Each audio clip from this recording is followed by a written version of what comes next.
Cette semaine dans le monde de l'IA, voici tout ce qui s'est passé et ce que ça change pour toi. Première info, un modèle open source chinois vient de s'inviter sur le podium des meilleures IA mondiales. GLM 5.1 de ZAI, lancé le 7 avril, s'est glissé directement à la 3e place du classement mondial, devant OpenAI et Google, derrière Claude seulement. Ce que ça veut dire concrètement, la Chine est dans la course. Et pour la première fois, un modèle open source, gratuit, rivalise avec les plus grandes IA du monde.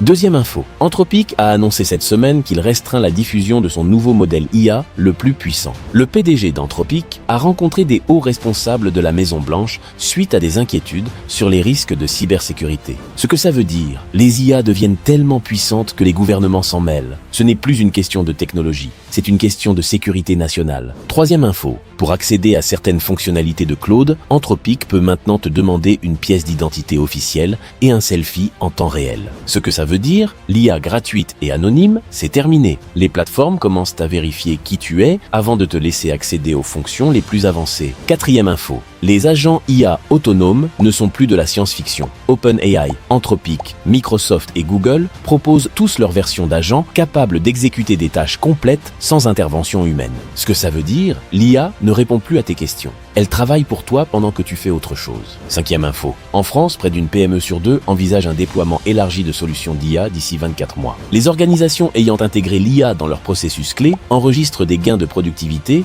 entre 15 et 30%. C'est une question de quand, pas de si. Et ceux qui attendent paient déjà le prix du retard. Voilà les 5 infos IA de cette semaine qui comptent vraiment. Comment t'actu pour ce récap chaque semaine?